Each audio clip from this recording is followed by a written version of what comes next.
Bonjour à toutes, bonjour à tous, bienvenue dans ce nouvel épisode du podcast NBA Extra qui sera malheureusement peut-être le dernier de la saison NBA puisque ça y est, nous tenons notre champion, les Boston Celtics qui ont remporté le match 5 de ces finals et donc leur 18e bague. Pour analyser ceci, Marie Patrux et Chris Singleton aujourd'hui. Bonjour à tous. Hello everybody. Mais tu vas peut-être faire un podcast sur la draft ? Ah oui. Eh bien, c'est une bonne idée, tiens. Attends, Nous qui tu cherchons des sujets pour faire vivre attends, ce podcast. le 26 juin, Chris Singleton je et serai Rémi encore. Reverchon seront en plateau pour... 12e édition. avec On se des donne rendez-vous. Français très haut placés une Oui. nouvelle fois. Je Ouais, pense que petite présentation de la draft, de la soirée Ouais. ou un débrief, ça se fait et ça s'écoute. Eh ben voilà. Bon, C'est voilà, un métier c'est de fait. trouver des sujets. C'est- Allez, c'est parti, on fera ça. Sans plus attendre, j'attends forcément votre sentiment sur ce 18e titre, le premier depuis 16 ans quand même pour les Celtics, qui leur permet donc de dépasser les Lakers au palmarès avec 18 titres contre 17. Qui veut commencer ? Honneur aux anciens. Honneur Ceux qui ont aux vécu anciens. tous les titres des Celtics. Alors c'est vrai que Boston attend ça depuis très longtemps. Il y a même Bob Cousy, légendaire meneur des Celtics, qui a 90 ans. Il a dit qu'il voulait pas mourir avant de voir Il les l'a vu. Celtics champions encore. Et là, il les a vus. Non, mais je pense que c'est très mérité. Ils avaient le meilleur bilan de la saison, mais malgré tout cela, tout le monde attendait un petit peu que ça craque, que ça va pas jusqu'au bout. Et on entendait le même critique à chaque fois. Ils n'ont pas de banc, ils n'ont pas de ceci, cela. Mais effectivement, là, ils ont démontré que si, ils avaient des joueurs qui tenaient bien leur rôle. Et puis ils ont trouvé cette complicité, Jason Tatum et Brown, qui a fait que tout le monde voulait les casser, dire voilà, un tel, il fallait qu'il soit plus fort que l'autre. En tout cas, la seule chose qu'ils voulaient tous, c'était de gagner un titre. Et là, ils nous ont démontré, encore plus hier soir, cette nuit, ce matin, la bonne manière de jouer au basket. Les deux côtés du ballon, que ce soit offensivement et défensivement. Et je dirais même, moi, j'étais plus impressionné par leur défense hier. Oui, c'est quand même le socle de cette équipe depuis le début, la défense. Non, mais déjà, ils avaient un plan. Ouais. Dallas en face n'avait aucun plan. Ils ont juste dit qu'il fallait défendre mieux. Mais quand tu as vu la structure de la défense des Celtics, qui avait la mission de couper Luka Doncic, c'est Jaylen Brown qui a fait toute la soirée pratiquement, lui déposer du ballon, où il fallait qu'il travaille très dur pour l'avoir. Donc, tactiquement, collectivement, c'était très fort. Marie, qu'est-ce qui t'a marqué au réveil ce matin ? Moi, je pense que quand même, c'est très rassurant ce titre dans le sens où ce sont des vraies valeurs qui l'ont emporté quand même. La valeur du collectif l'a emporté. Ce sont des gens qui ont su se remettre en question pour aller remporter quelque chose ensemble. Je pense qu'il y a eu un gros travail là-dessus qui n'a peut-être pas été toujours raconté, mais il a fallu mettre des égos de côté, c'est pas toujours facile, pour aller chercher ce titre-là. Et quand même, les Celtics ont réussi à faire comprendre à tout le monde que c'était ça le plus important. L'autre valeur, c'est la défense qui a gagné. On le dit toujours, la défense fait gagner des titres. Je trouve que sur cette finale-là, c'est criant, en fait. On avait une équipe qui défendait, de l'autre côté, ça ne défend pas, en fait. C'est quand même tout pour l'attaque. Ça a été le fil rouge de Dallas tout au long de la saison. Et voilà. Et donc, je trouve aussi que c'est une hiérarchie qui a évolué. Jason Tatum était le patron de cette équipe. Je trouve que là, Jaylen Brown et Jrue Holiday ont eu un rôle de leader fondamental et que Jason Tatum a accepté d'être un peu plus dans l'ombre, si on peut appeler ça de l'ombre. Mais voilà, je trouve que finalement, c'est ce que nous, on attend d'une équipe qui l'a emporté cette année et que ce 18e titre, il fallait que les Celtics le remportent. C'est pas possible qu'une franchise qui a une telle histoire ait dû attendre 16 ans pour remporter un nouveau titre. C'est hyper long quand même. Et donc, moi, c'était pas les finales les meilleures finales des 12 dernières années que l'on a fait sur Bein, mais c'est un très beau champion. Voilà, c'est le champion que mérite la NBA. C'est quand même l'équipe qui a dominé la saison régulière. Oui. Ce qui n'arrive pas toujours. C'est pas toujours l'équipe qui domine la saison régulière qui est championne au bout. C'est l'équipe qui a dominé les playoffs. Seulement 3 défaites, beaucoup de victoires à l'extérieur notamment. en fait, on est presque déçus parce que c'est trop mérité, j'en sais rien. Enfin, on n'est pas déçus, mais on reste un peu sur notre faim sur ces finales parce qu'on avait eu un début de play-off très fort. Mais les Celtics avaient dit qu'ils devaient être champions et ils ont rempli leur mission et c'est un très beau champion. C'est vrai qu'on avait souvent cherché la petite bête un petit peu dans ce podcast. Un peu, ouais. Quand on les voyait un petit peu cruise control, comme on disait, à l'Est, contre Cleveland, contre Miami. Oui, il faut dire clairement qu'on a entendu, ils sont en finale parce que la route a été simple. Oui. Plus simple que les autres. Alors là, on peut dire peut-être que dans ces finales, Dallas était un petit peu en bout de course. Je pense que Boston, on n'est pas rien, ils ont resté concentrés sur leur objectif. Que Joel Embiid se blesse, ça, c'est pas de leur fait. Que Giannis des Bucks, ils se blessent, c'est pas de leur fait. Il y a eu beaucoup de blessés. Ils ont fait ce qu'il fallait faire pour aller en finale. Et après, voilà. Non, mais Marie a raison. Ils jouent au basket comme nous, on veut. Moi, un coach, je regarde ça. Oui. Je préfère que les Celtics gagnent. Sinon, tu n'as plus rien à raconter à qui que ce soit. C'est horrible, sinon. Ouais, tu peux prendre le ballon, tu peux shooter comme ça. Doncic, Irving, ils vous montrent comment il faut jouer au basket. Pas du tout. C'est des joueurs merveilleux. Mais dans un collectif, ils ont donné quelques aperçus qu'ils étaient capables de jouer collectivement. Mais quand tu vois le résultat final de hier, mais c'est horrible. La manière qu'ils jouent au basket est horrible. Dallas. Oui, Dallas. Pardon. Les Celtics. Non, les Celtics, c'est joli, un peu les Spurs d'il y a 10 ans. Enfin, voilà. Il y a une patte Celtics. Enfin, ils ont trouvé leur truc, quoi. Et la discipline, ce qui est hyper important dans le sport de haut niveau. Ça aussi, on le dit pas assez. Pour que 5 mecs réussissent à jouer ensemble sur un terrain, il faut que tout le monde soit très discipliné. S'il y en a un qui commence à faire ce qu'il veut, on ne peut pas gagner un titre comme ça. Je pense que les Nuggets, c'était un peu ça l'année dernière aussi. J'allais revenir, c'est un peu différent quand même.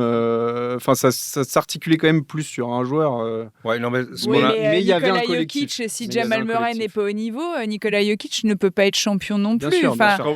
Il faut que autour de ça. Là, Luka Doncic est un joueur formidable. Mais s'il ne rend pas les autres meilleurs, il n'y arrivera jamais. Il faut aussi, là on est en train de parler des joueurs, dans ces deux équipes-là, la chose qui est pareille avec les deux, c'est avait un très bon coach. Mazzulla a démontré que dans cette saison, qu'il était capable de gérer. Quand tu entends les joueurs, je n'ai pas entendu pas dire on a confiance en le coach, on suit le coach, on fait ce qu'il nous dit de faire. Et ça, c'est assez rare de voir ça, d'avoir vraiment des stars qui se disent tous exactement la même chose. Donc, c'est comme ça. Ils ont construit un collectif.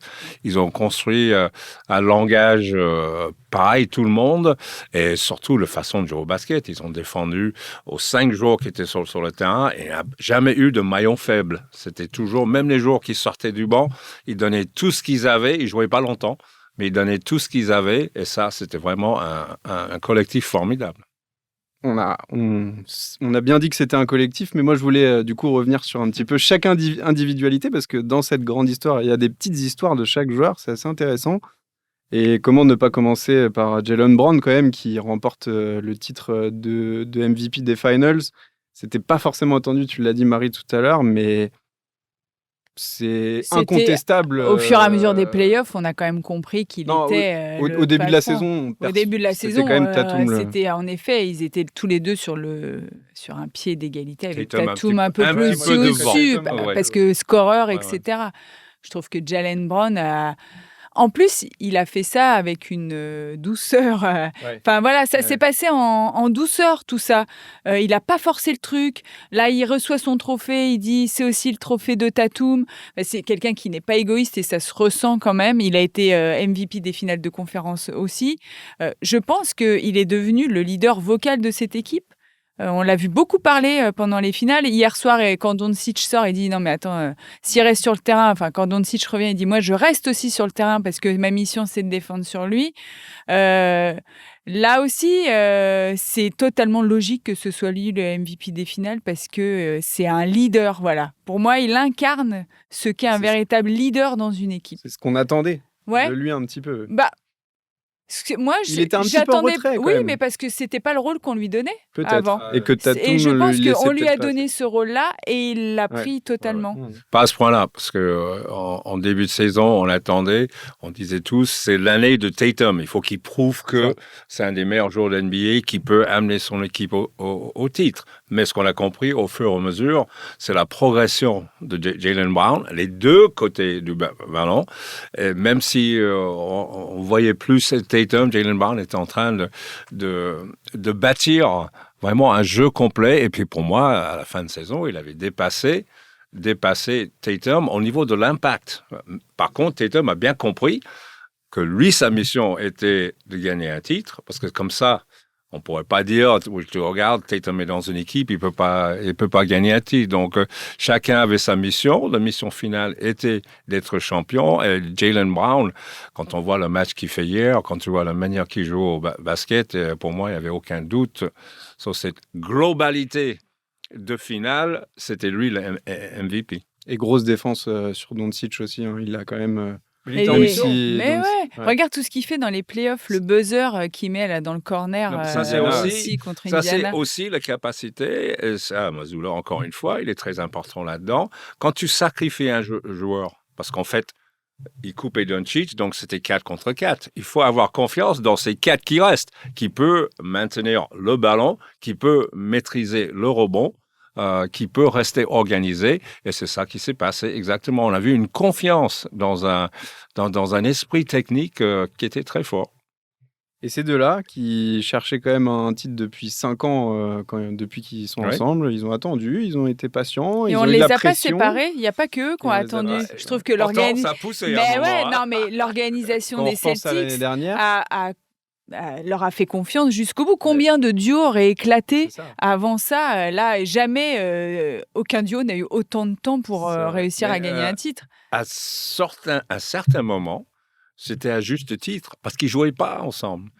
Jaylen Brown, on voyait pendant 5 minutes. Après, on voyait Tatum pendant 5 minutes. Mais c'était rare quand on les voyait jouer bien ensemble. Quelque part, il y a eu une explication de texte, juste une compréhension entre deux hommes intelligents qui veulent la même chose, en disant, par moment, ça va être toi, par moment, ça va être moi, mais on ne décide pas avant. On va voir ce que la défense donne, et c'est exactement comment ils ont joué. Et au début, dans ces playoffs, on avait plus une fixation sur Tatum. Tout le monde voulait arrêter Tatum. Jaylen Brown, il a pris la suite. Et puis, juste comme ça, pour se le redire, Tatum, c'est 26 ans, Brown, c'est 27 ans. Oui.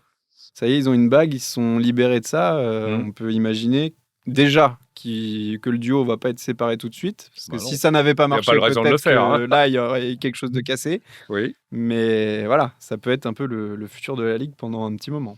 Mais ils ne sont pas tout seuls. Il y a vraiment du monde. On disait ça de Jokic l'année dernière. Donc, Non, mais on peut incarner la Ligue, mais pas seul. Je pense que déjà, ils incarnent la Ligue depuis quelques années, en tout cas la conférence Est. Et moi, depuis toute l'année, j'ai entendu, c'est Denver qui va répéter, c'est eux le prochain, voilà, dynastie. Pas du tout.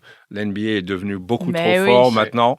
Tu vas voir le renouvellement. Embiid, il va revenir. Giannis, il va revenir. Mais au début de saison, on dira sûrement que ce sont les Celtics qui sont favoris. Ils feront partie des favoris. Je pense qu'on ne pourra plus mettre un seul favori en début de saison. Il faut voir ce qu'ils font aussi pendant l'intersaison. Parce que j'ai quelques inquiétudes pour Zingis. Il me fait peur, parce que souvent blessé. Il va se faire opérer apparemment. Oui, donc voilà, il faut voir ce qu'ils font. Mais bon, c'est vrai que quand tu as le meilleur 5, voilà, ils ont gagné sans lui. Oui, ils ont gagné sans lui. Et avec les autres qui ont joué très peu. Et il n'y a que Sam Hauser, vraiment, qui a eu un temps de jeu conséquent, parce qu'il a mis un petit peu dedans. Pritchard, il a joué une minute 23. Mais bon, il mettait son panier. Il met son panier du milieu de terrain. Voilà, c'est un nouveau job, ça. C'est ça. Bon, après, si on doit continuer dans la liste, il y a quand même Drew Holiday qui, clairement... Qui est, je pense, le turning point de cette équipe. C'est celui qui a apporté tout ce qui manquait. L'expérience, de la sérénité, de la défense, en tout cas cette volonté de défendre, de prouver qu'on pouvait défendre, mais aussi mettre des points. Je pense que c'est comme... Il a ouvert l'esprit de cette équipe un petit peu. Et je pense que ça nous montre que c'est fondamental de connaître le chemin vers un titre pour permettre à une équipe d'en gagner un. Ok, si trop jeune, voilà. Et en effet, il faut quand même un peu des papas, comme on dit, tu vois, pour pousser un groupe à aller au-delà de ses limites. Je trouve que dans la maturité, il a vraiment apporté ça, Joe Surtout Holiday. d'avoir, oui, effectivement, quelqu'un de quoi il parle. Mm. Il a la bague. Donc, il amène dans le vestiaire, il explique à Tatum, à Brown, voilà, les comportements, parce qu'ils avaient tous le même comportement. On va faire la liste, là, mais on va sortir le même mot à chaque fois. C'est des garçons, des hommes très humbles qui parlent que de l'équipe, qui parlent que des valeurs de famille, de travailler. On l'a vu hier, ils avaient tous leurs gosses. C'était vraiment C'était passionnant très à voir. sympa. C'était Ouais. magnifique à voir ça, Ouais. parce qu'on voit que c'est vraiment une famille, un groupe qui a par moments souffert, parce que voilà, il n'y a pas eu que des bons moments dans cette saison pour eux. Mais c'est vrai que Holiday, c'était la pièce qui manquait un petit peu, cette expérience, cette tranquillité dans Ils la avaient vie, essayé sur avec le terrain. Kyrie Irving, hein, mais Ouais, ça n'avait pas mais bon, marché. Non, mais non. je pense que c'est quelqu'un de très réfléchi, qui justement, lui, ne se mettra jamais en avant à la place du groupe. Il est arrivé, il a dit, on est venu gagner, voilà, on va faire ça. Enfin, je pense que aujourd'hui, peut-être que Joe Holiday va être estimé à sa juste valeur dorénavant. On disait déjà avant qu'il était sous-estimé, mais je pense que c'est un immense joueur. On parle de visage de la Ligue, Joe Holiday mériterait quand même d'être le visage de la Ligue. Quand tu penses, il a failli atterrir à Portland. Non, mais ouais. Mais Boston, Pour quelques justement, heures. Boston Il a était vite là-bas. vu le filon et a sauté ouais. dessus. Non, Mais puis- et juste pour revenir sur ce que tu dis, Marie, quand même, sur le côté, il est quand même dans les 12 qui sont à Team USA pour Oui, les mais JO. c'est Et mérité, je c'est trouve normal. que- je Non, pense mais- qu'aux États-Unis, il y a quand Ouais, même. Oui, ouais. les vrais gens du basket, que ce soit les entraîneurs, les gens qui sont autour, les managers et tout ça, ils voient bien ce qu'il fait sur un terrain, qu'ils font un joueur comme ça. C'est plus histoire La maintenant super d'avoir team, des Ils étoiles savent qu'il faut clinquantes. des joueurs comme ça. Le basket, ça se gagne, comme il a dit, ça se gagne défensivement, ça se gagne au rebond, et ça se gagne avec la sérénité, le savoir-faire. Des fois, voilà, il faut mieux savoir faire que être bon. Donc là, ils ont prouvé qu'ils ont tout ça. Et un autre qui est pressenti aussi dans Team USA, justement un peu dans la même image, si Kawhi Leonard n'y va pas, c'est Derrick White qui a clairement, qui est aussi, comme vous le dites, hein, dans la même veine, à l'image de sa dent cassée.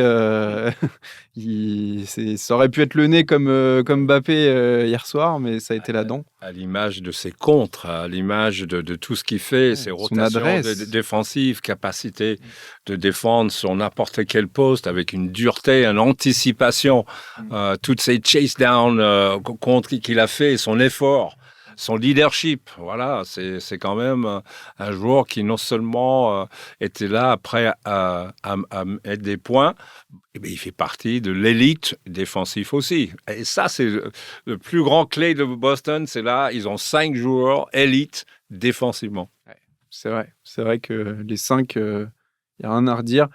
Il y a un an, il était un petit peu en concurrence avec des Marcus Smart, Malcolm Brogdon. Boston a décidé de lui faire confiance. C'est Ils ont bien clairement fait un bon choix, hein. apparemment. Il a quand même sacrifié ses dents pour un titre NBA, c'est magnifique. Non, mais je pense que ça rentre toujours dans le même moule, ces gars-là. Puis c'est quand même un super joueur aussi.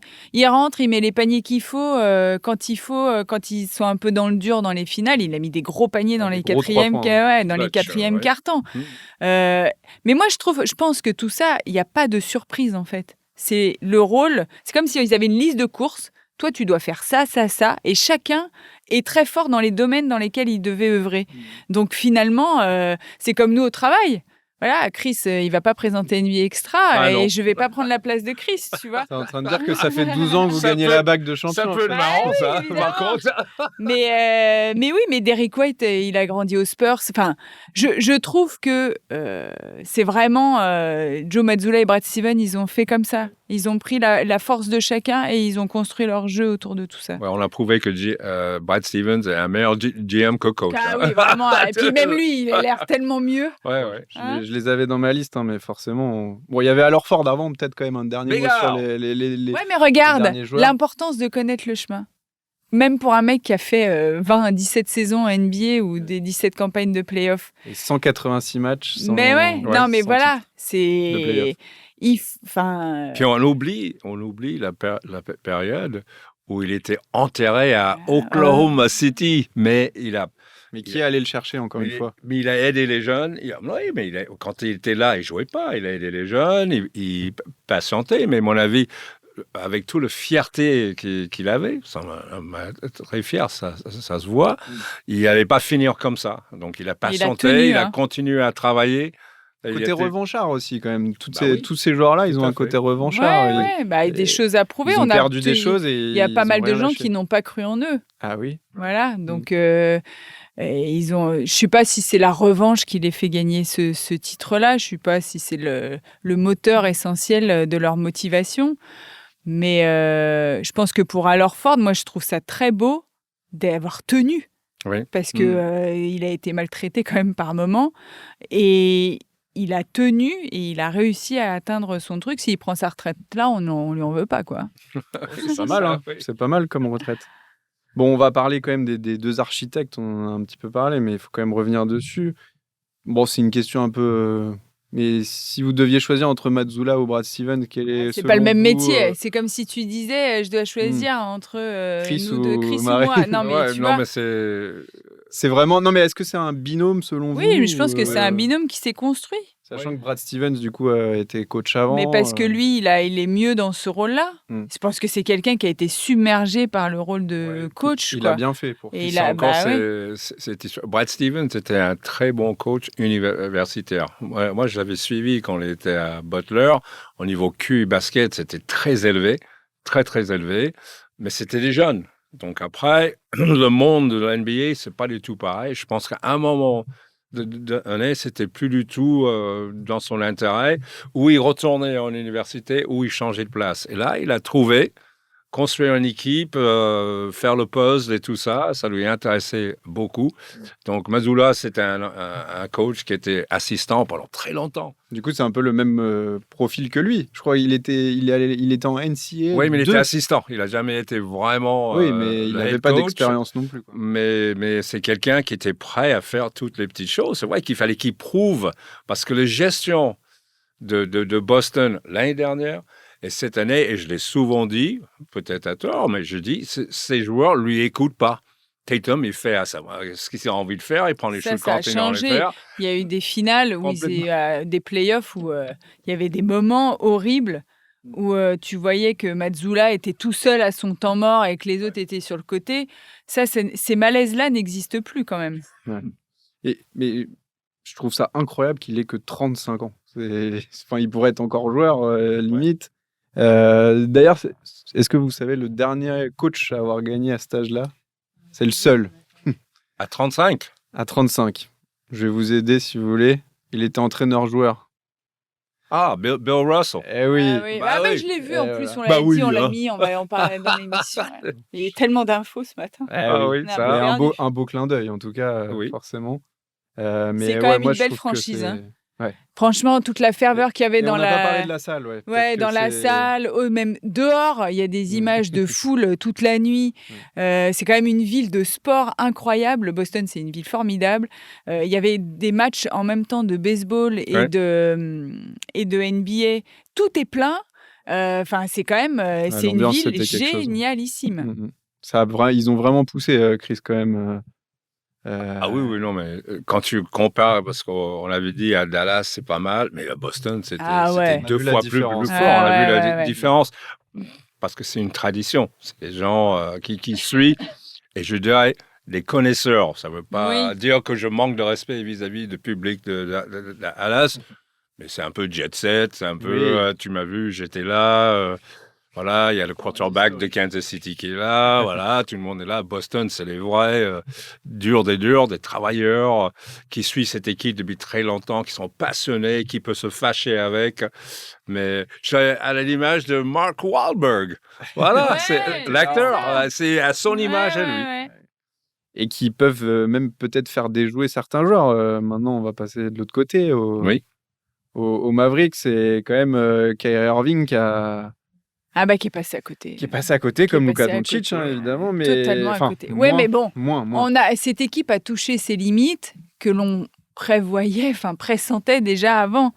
On a toujours dit que c'est une équipe qui jouait à fond, tout pour l'attaque, comme les Pacers, quoi. Un peu, si à un moment donné, tu défends pas, tu peux pas défendre, tu peux pas gagner. Cette équipe, Ils sont trop limités à un moment donné. Pour toi, c'était déjà limite. La ils marche sont allés était trop haute plus pour haut eux. que ce Et ils qu'ils pouvaient- auraient pu espérer, en fait. Bah, je pensais que les Wolves allaient battre Dallas. Ouais.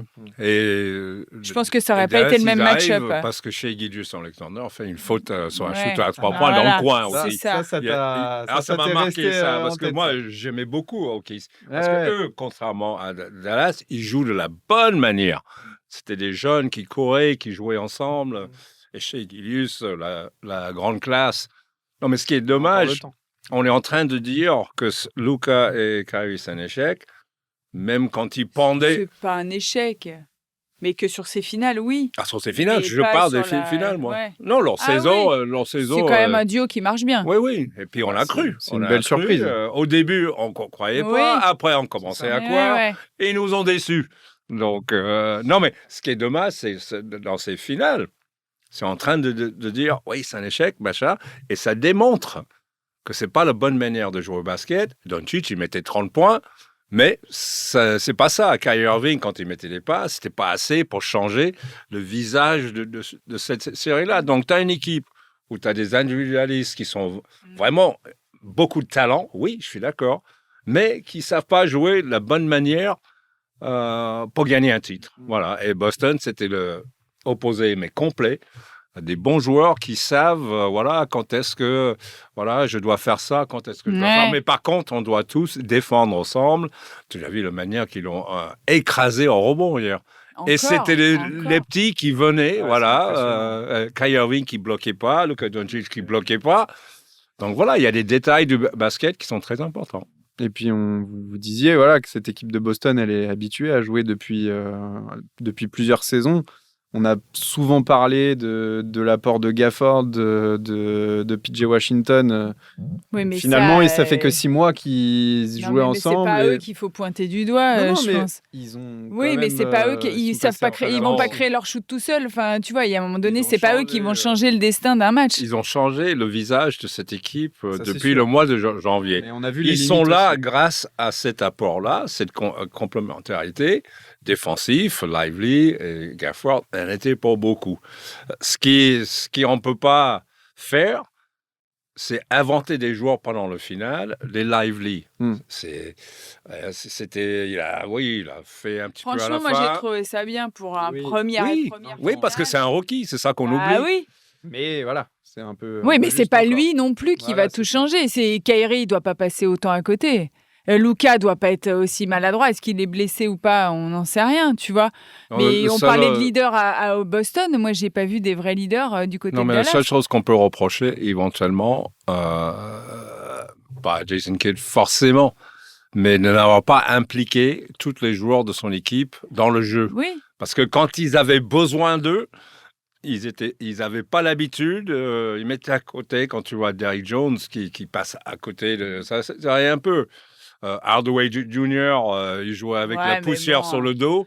Ouais, il pouvait pas. Tu peux pas rentrer en n'ayant jamais joué. Là, on te dit, allez, vas-y, mets-en 30, s'il te plaît. Enfin, là, tu as vu Green faire une petite phase hier où il mettait les shoots à 3 points en tête de raquette.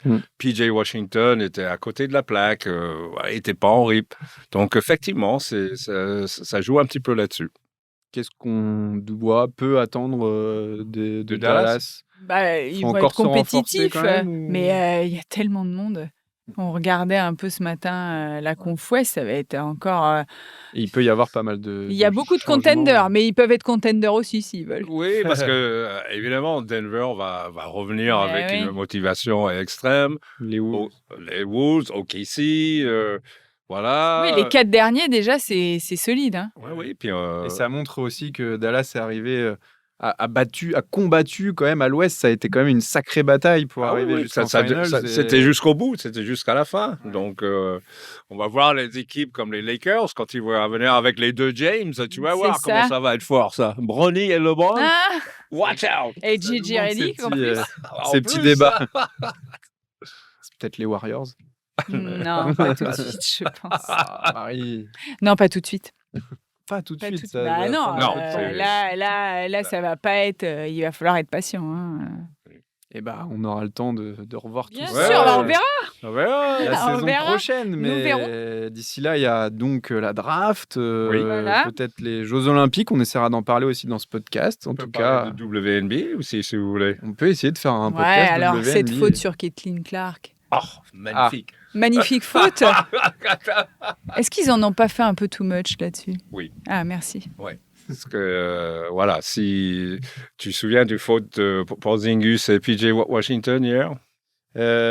Oui, enfin, elle a été sifflée. Si c'était Caitlin Clark, on parlera Ouais. pendant 15 jours. Oui, non, mais là, c'est Non, too much. mais ils savent de quoi WNBA, ils sont parfaitement conscients qu'elle a changé la ligue. Et tant mieux. Il faut qu'elle vit ça bien. Mais est-ce que tu crois une seconde? Moi, je me souviens quand Kobe et Michael Jordan sont arrivés dans la ligue, ils étaient tabassés de partout. Bah oui. Ils sont jeunes, ils sont rookies. C'est Jordan Rules, vous savez ce que c'est. Oui, il faut qu'ils méritent leur place. Il faut, à l'All-Star Game, lui donner pas la balle. Tu vois, c'est Mais oui. un apprentissage qui est très dur. Donc, elle subit Elle ça. subit ça, mais je crois que c'est le passage obligé. Et presque heureusement qu'elle l'accueille comme ça, parce que c'est faire honneur aussi à son niveau Bien de sûr, jeu et à ouais, ce ouais. qu'on attend d'elle. Tout à fait. On ne doute pas de son niveau.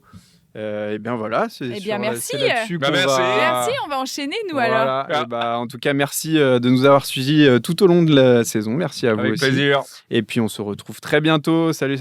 Au revoir.